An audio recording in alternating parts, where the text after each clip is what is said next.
আসসালামু আলাইকুম গাইস, আশা করি আপনারা সবাই ভালো আছেন। আজকে আপনাদের জন্য খুবই দুর্দান্ত একটা ভিডিও নিয়ে আসলাম। তো এই ভিডিওতে আজকে আমি আপনাদের ফোনের ডেটা শেয়ারিং করার জন্য কিছু তথ্য আপনাদেরকে জানাবো। সেটা হচ্ছে আমরা যখন আমাদের ফোনে বিভিন্ন ডেটা থাকে, যেমন ছবি, ভিডিও, গান, আমরা যখন অন্য একজন ব্যক্তিকে শেয়ার করতে চাই, মূলত আমরা শেয়ার ইট ব্যবহার করতে থাকি। শেয়ার ইট ব্যবহার করে তারপরে আমরা তার ডিভাইসে আমাদের ফোনের ডেটাগুলো শেয়ার করি।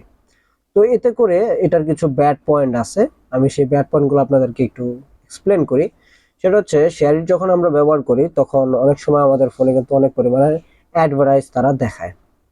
দ্বিতীয়ত হচ্ছে, অ্যাডভার্টাইজ গুলো কিন্তু বিভিন্ন ধরনের অ্যাডাল্ট রিলেটেডও হয়ে থাকে। কারণ শেয়ার ইট গুলো যে যারা ব্যবহার করে সেখানে কোনো বয়সের সীমা নেই। যে কোনো ধরনের বয়স্কদের অ্যাডভার্টাইজ কিন্তু সেখানে শো করায়। সুতরাং আমরা বলতে পারি অ্যাডাল্টস রিলেটেড অ্যাডভার্টাইজও কিন্তু তারা শো করে। তারপর হচ্ছে আপনার ব্যাটারি ড্রেইন, কারণ এটা ব্যাকগ্রাউন্ডে যেহেতু রান করে, সো পেছন থেকে আপনার মোবাইলের ব্যাটারি কিন্তু সে কনজিউম করতে থাকে। তারপর হচ্ছে হ্যাকিং, এটার মধ্যে হ্যাকিং অ্যাক্টিভিটিও হইলেও হইতে পারে, এটাও পসিবল। তারপরে হচ্ছে আপনার আননেসেসারি পপ আপস, মানে অনেক সময় আছে আমরা শেয়ার ইট ইউজ করতেছি না, তারপরে নেটে কানেকশন হইলে তখন বিভিন্ন আননেসেসারি যে পপ আপ যে অ্যাডভার্টাইজ গুলো, যে এরকম আননেসেসারি, এগুলো কিন্তু শেয়ার ইট থেকে আসে। তারপরে হচ্ছে আপনার পার্সোনাল ডেটা স্ক্র্যাপ, তারা কিন্তু আপনার ফোনের পার্সোনাল কিছু ইনফরমেশন আছে, তারা সেটা কালেক্ট করে তাদের সফটওয়্যারকে ইমপ্রুভ করার জন্য। এখন পার্সোনাল ইনফরমেশন করে, যেমন আপনার নোটপ্যাড নয়, আপনার ছবি টবি এগুলা নয়, তবে হ্যাঁ এটাও পসিবল যদি আপনি কোনো আননোন সোর্স থেকে আপনার শেয়ার ইটটা ডাউনলোড করে ব্যবহার করেন, সেখানে যদি কোডিং এ একটু 19-20 করে দেয়, তাহলে আপনার ছবিগুলো আরেক জায়গায় বা অন্য হ্যাকারের কাছেও চলে যেতে পারে। তো তারা কিন্তু আপনার পার্সোনাল ডেটা স্ক্র্যাপ করে। কিভাবে করে? যখন আমরা সেটা ইনস্টল করে ব্যবহার করি, তখনই আমাদের ফোনের মডেল, ফোনের যে ম্যাক অ্যাড্রেস, তারপরে ফোনের নাম, আমরা কোন অ্যান্ড্রয়েড ভার্সন ব্যবহার করতেছি, সেই তথ্যগুলো কিন্তু আমাদের ফোনের রেজলিউশন, র্যাম কত, এগুলা তথ্য কিন্তু তারা মানে কালেক্ট করে। মূলত এটা কালেক্ট করে তাদের সফটওয়্যারের ইমপ্রুভের কারণে। তো এটাও কিন্তু কালেক্ট করতে পারে, তারা এটা নিজেদের প্রয়োজনের সাথে এই জিনিসগুলো নেয়। তো এই যেগুলো আপনাদেরকে বললাম, এই ব্যাড পয়েন্ট গুলো কিন্তু আপনারা শেয়ার ইট ব্যবহার করলে আপনাদের সম্মুখীন হতে হবে। তো আজকে আমি আপনাদেরকে দেখাবো আপনারা নিজস্ব সার্ভার থেকে কিভাবে ডেটা শেয়ার করতে পারেন, যার মধ্যে কোনো advertise, hacking activity, adults, unnecessary pop up, personal data scrap, এমন কোনো বিষয় আমি যেগুলো বললাম শেয়ার ইটের, এগুলো হবে না। আপনারা একদম নিজস্ব সার্ভার থেকে আপনারা সেগুলো আদান প্রদান করতে পারবেন। তো আপনারা জানেন আমি পূর্বে আরো ভিডিও দিয়েছি কিভাবে কালি নেটহান্টার ইনস্টল করতে হয়। তো আমি আজকে কালি নেটহান্টার দিয়েই পাইথন ব্যবহার করে ডেটা শেয়ার করে দেখাবো। তো চলুন আমরা ভিডিও শুরু করি। তো এটা শুরু করার পূর্বে আপনি যার কাছে ডেটা শেয়ার করতে চান, ধরুন সেটা যে ডাটাটা তার যার কাছে দিবেন তার হচ্ছে কম্পিউটার বা অ্যান্ড্রয়েড ফোন, ধরলাম অ্যান্ড্রয়েড ফোনই।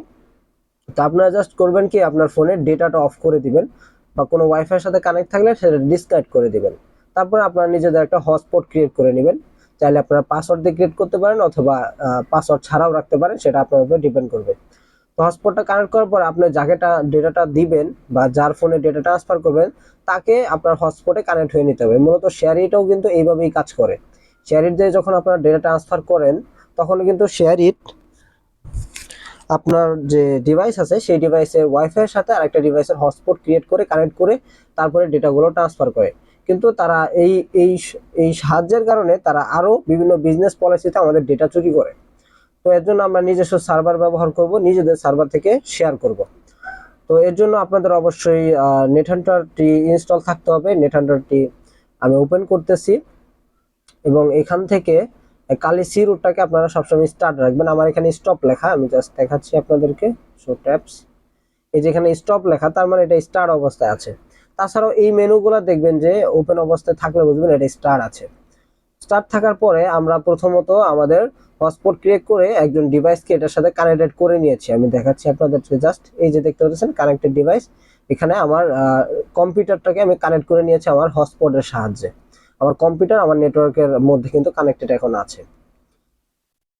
এখন আমি কি করব, আমরা কালি নেট হান্টারে যাব। অবশ্যই এই টুলসটি ব্যবহার করার জন্য আপনার ডিভাইসে পাইথন ইনস্টল করা থাকতে হবে।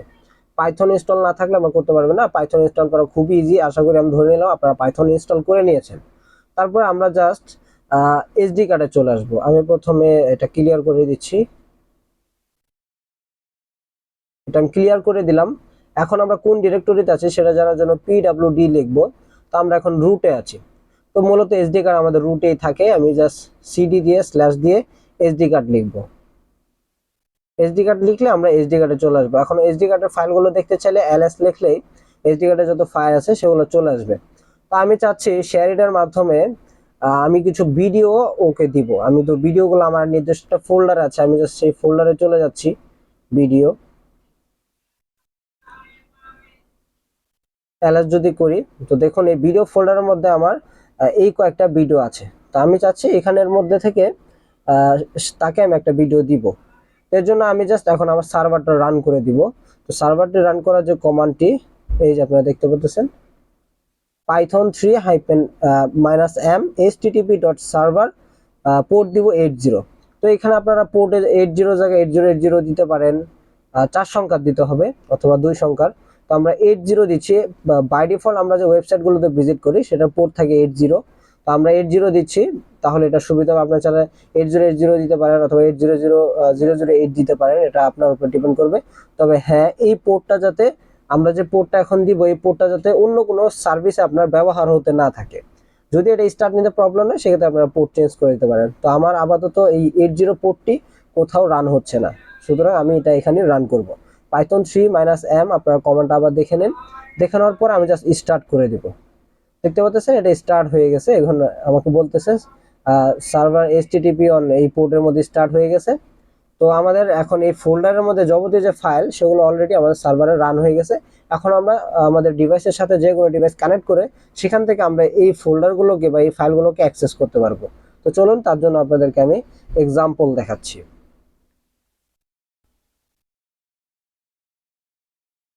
তো আমি আমার ডেস্কটপ থেকে দেখাচ্ছি।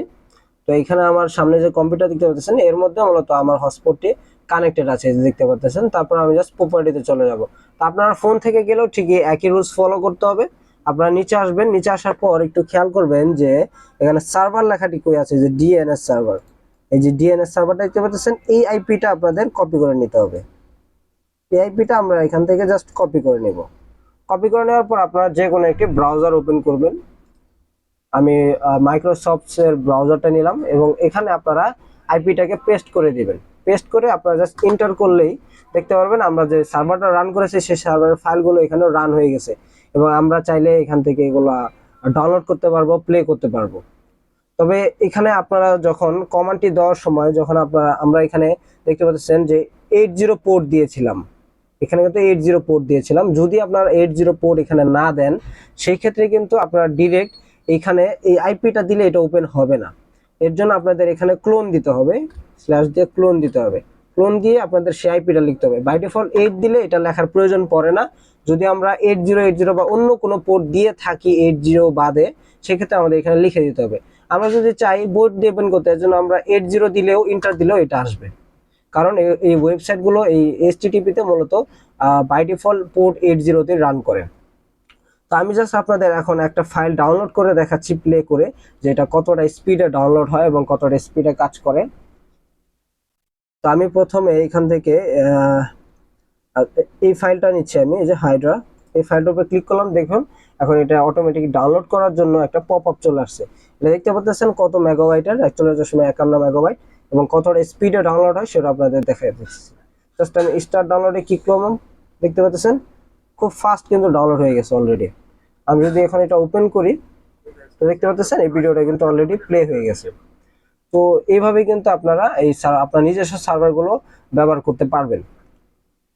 তো এই সার্ভারের মধ্যে আমরা কি কি করছি, কোন কোন ফাইল ওপেন করছি, সেই যে অ্যাক্টিভিটি লগগুলো সেগুলো আবার আমাদের এখানে কিন্তু দেখাই দিতেছে, যে মূলত এটার মাধ্যমে কোন কোন ফাইল অ্যাক্সেস করছে, কোন ফাইলটা সে ডাউনলোড করছে, কোন ফোল্ডারের মধ্যে সে গিয়েছিল, এখানে সব তথ্য কিন্তু দেখাই দিতেছে। আমরা কিন্তু এখান থেকে সেটাকে মনিটর করতে পারতেছি। এখন যদি আমরা দেখতে পাচ্ছেন এখানে কিন্তু সার্ভারটা এখনো রানিং অবস্থায় আছে। তো আমরা যদি এখন কাজ শেষ হয়ে গেছে, ফাইল নিয়ে নিছে, আমরা যদি এটাকে স্টপ করতে চাই তাহলে কি করব, জাস্ট আমরা এখান থেকে কন্ট্রোল সি ক্লিক করলে এটা স্টপ হয়ে যাবে। কন্ট্রোল সি, এখন স্টপ হয়ে গেছে। এখন যদি এটাকে আমি রিফ্রেশ করি এটার কাজ করবে না, দেখছেন এখন আর এটা কিন্তু কাজ করবে না। তো আমরা আবার যদি সার্ভারটাকে রান করি তখন আমাদের এটা আবার স্টার্ট করবে। এই ছিল আপনাদের জন্য একটা ভালো টিপস, যেভাবে আপনারা নিজস্ব সার্ভার ব্যবহার করে ফাইল ট্রান্সফার করতে পারবেন। তো তো আবার দেখা হচ্ছে পরবর্তী অন্য কোনো ভালো ভিডিওতে। সে পর্যন্ত ভালো থাকুন, সুস্থ থাকুন, আমাদের চ্যানেলটিকে সাবস্ক্রাইব করে রাখুন এরকম ইন্টারেস্টিং আরো ভিডিও পাওয়ার জন্য। তো ধন্যবাদ সবাইকে।